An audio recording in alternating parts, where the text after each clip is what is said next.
नमस्कार, उत्तराखंड समाचार में आपका स्वागत है। मैं देवेंद्र प्रसाद। सबसे पहले मुख्य समाचार। मुख्यमंत्री पुष्कर सिंह धामी ने दीपावली और राज्य स्थापना दिवस पर बेहतर व्यवस्थाएं सुनिश्चित करने के दिए निर्देश। कहा, यातायात प्रबंधन पर रखा जाए विशेष ध्यान।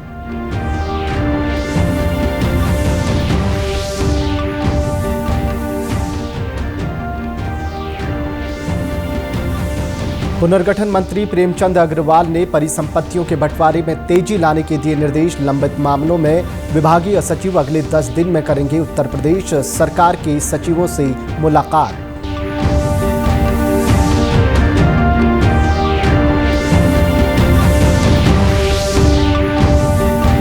और प्रदेश में अगले माह होगा skill development and employment conclave. मुख्य सचिव ने सभी विभागों से वर्किंग प्लान मांगा। अब समाचार विस्तार से।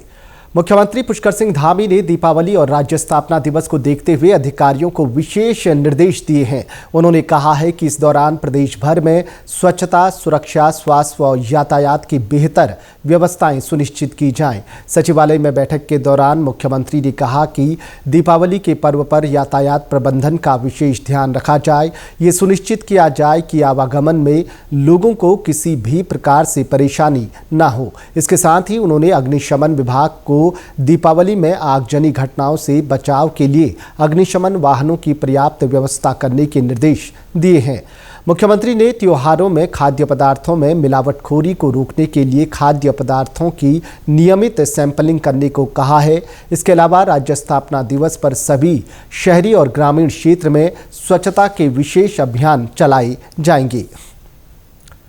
पुनर्गठन मंत्री प्रेमचंद अग्रवाल ने विधानसभा में विभागीय अधिकारियों की बैठक ली। इस दौरान उन्होंने अधिकारियों को उत्तर प्रदेश और उत्तराखंड के बीच चले आ रहे परिसंपत्तियों के बंटवारे के निर्देश दिए। बैठक में सहकारिता विभाग ने बताया कि उत्तर प्रदेश द्वारा राज्य को लगभग 10 करोड़ 44 लाख रुपए की धनराशि दी है, जबकि उत्तराखंड द्वारा उत्तर प्रदेश को लगभग रुपये 3 करोड़ 33 लाख की धनराशि दी है, जिस ओर दोनों राज्यों में सहमति बन चुकी है। ऐसे ही कई मामले में चर्चा करने के बाद विभागीय मंत्री प्रेमचंद अग्रवाल ने कहा कि वन और सिंचाई के कुछ मामलों में बातचीत अभी लंबित है, जिस पर विभागीय सचिव स्तर पर आगामी 10 दिनों के अंदर बैठक कर मामलों का शीघ्र निस्तारण किया जाएगा। देखिए, हम उत्तराखंड जो हमारा राज्य है ये उत्तर प्रदेश से अलग हुआ था और तब से हमारे यहाँ कुछ परिसंपत्तियों के बंटवारों को लेके लगातार हम लोग बातचीत करते रहे हैं। माननीय मुख्यमंत्री जी ने भी पिछले दिनों योगी जी के जो हमारे उत्तर प्रदेश के माननीय मुख्यमंत्री उनके साथ बातचीत की थी। कुछ मामले शॉर्ट आउट हुए थे, लेकिन उसके बाद भी अभी हमारे यहाँ कुछ विषय ऐसे हैं कि जिसको अभी निस्तारित करना बाकी है। जब पिछली बार मैंने एक मीटिंग ली थी, आपको भी सबको जानकारी है, वन विभाग का कुछ पैसा हमारा पेंडिंग है, तो सिंचाई विभाग की ज़मीनें हमारी वहाँ पे ऐसी हैं कि जिसको मैंने कहा था इसको और पुनर्जीवित आप करिए। मेरे द्वारा आज निर्देशित दिया गया कि 10 दिन के अंदर सचिव लेवल की हम लोग आपस में बातचीत करें। मतलब हमारे यहाँ के ऊर्जा सचिव, सिंचाई सचिव, वहाँ के सिंचाई सचिव, यहाँ के हमारे जो सहकारिता सचिव, वहाँ के सहकारिता सचिव, हमारे यहाँ के जो हैं वन सचिव, वहाँ के वन सचिव, मतलब उस लेवल के अधिकारी पहले बातचीत करें। फिर 10 दिन के बाद कुछ मामला नहीं बढ़ता आगे तो हमारे सीएस लेवल पे हम लोग बातचीत करें। प्रदेश में अगले माह होने वाले skill development and employment conclave की तैयारियां शुरू हो गई हैं। कॉन्क्लेव में उत्तराखंड के युवाओं के लिए कौशल विकास एवं रोजगार के बेहतर अवसर प्रदान करने का रोडमैप तैयार किया जाएगा। इस संबंध में मुख्य सचिव राधा रतूड़ी की अध्यक्षता में सचिवालय में एक बैठक आयोजित की गई। इसमें सभी विभागों को आंकड़ों के साथ एक सप्ताह में वर्किंग प्लान प्रस्तुत करने के निर्देश दिए गए हैं। राधा रतूड़ी ने कहा है कि वर्किंग प्लान के आधार पर skill development and employment conclave में राज्य सरकार के स्पष्ट एवं प्रभावी एक्शन प्लान को अंतिम रूप दिया जा सकेगा। उन्होंने कहा कि इस कॉन्क्लेव में NITI Aayog, UNDP, international labour organisation, मानव विकास संस्थान, भारतीय उद्यमिता विकास संस्थान व यूनिसेफ का सहयोग प्राप्त होगा। उत्तरकाशी जिला मुख्यालय में पिछले दिनों मस्जिद हटाने की मांग को लेकर पुलिस और प्रदर्शनकारियों के बीच हुई झड़प के बाद आज तीसरे दिन स्थिति सामान्य है। आज सामान्य तौर पर बाजार खुले हुए हैं। इस बीच आज सुबह मुख्य बाजार में पुलिस ने फ्लैग मार्च निकालकर लोगों से शांति व्यवस्था बनाए रखने की अपील की। वहीं एहतियातन शहर में सभी संवेदनशील स्थानों पर बैरिकेडिंग लगाकर पुलिस बल तैनात किया गया है। इस मामले में पुलिस ने अब तक 8 लोगों के खिलाफ नामजद और 200 अज्ञात लोगों के खिलाफ मुकदमा दर्ज किया है। यहां रुकेंगे एक छोटे से ब्रेक के लिए, लौटेंगे जल्द। आप बने रहिए हमारे साथ।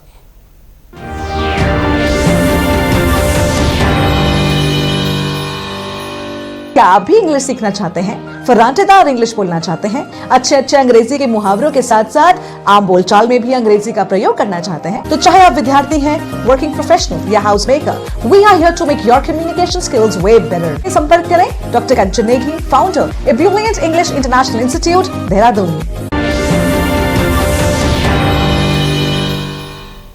ब्रेक के बाद एक बार फिर आपका स्वागत है। सेना द्वारा अग्निवीरों की भर्ती के तीसरे बैच के प्रशिक्षण की तैयारी पूर्ण कर ली गई है। तीसरे बैच में देश भर के लगभग 650 अग्निवीर सेना के ट्रेनिंग सेंटरों में 6 माह का प्रशिक्षण लेंगे।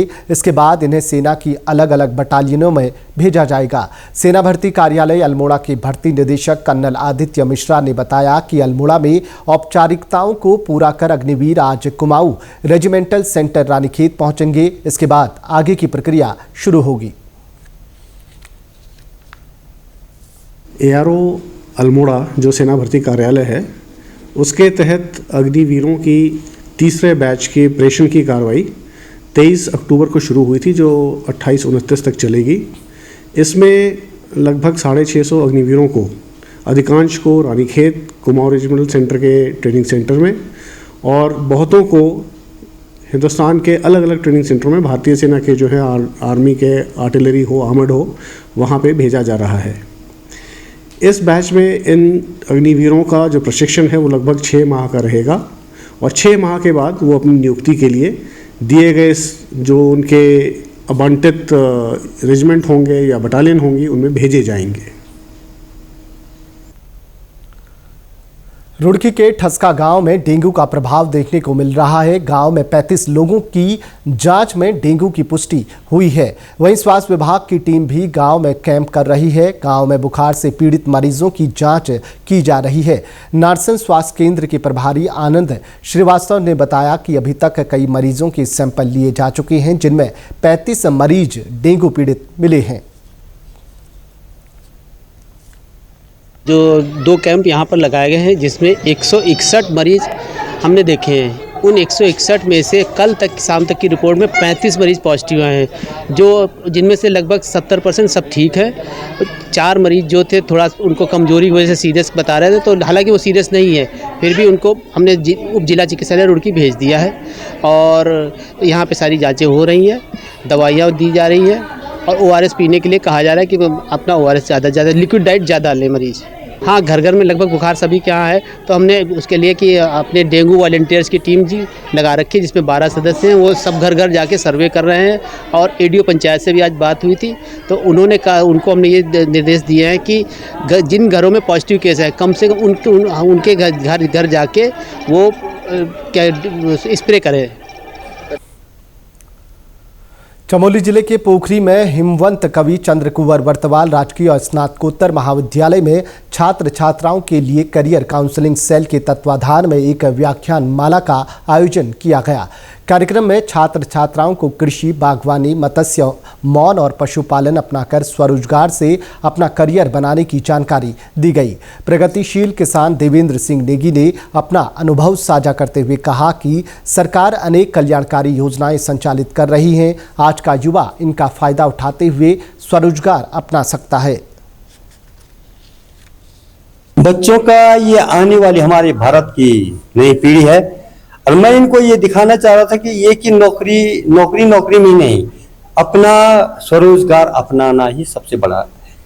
मैं चाह रहा था स्वरोजगार की तरफ इनको मोड़ दिया जाए और इनकी दशा दिशा अपनी चेंज करें और स्वरोजगार की तरफ देखें और ज्यादा से ज्यादा लोग स्वरोजगार की तरफ चलें। मैंने मोटिवेट अपना उदाहरण देके कि भाई मैं आज स्वरोजगार का काम कर रहा हूँ, जैसे मत्स्य पालन है, मौन पालन है, पशुपालन है, दूध उत्पादन है, सारी जगह सरकार आज दे ही रही है, 80% 50% सब्सिडी दे रही है और आपसे काम करने के लिए बोल रहे हैं कि आप अपनी स्वावलंबी बन जाएं, अपने पांव पे खड़े हो जाएं और रोजगार का साधन अपनाएं, खुद नौकरी देने वाला बने।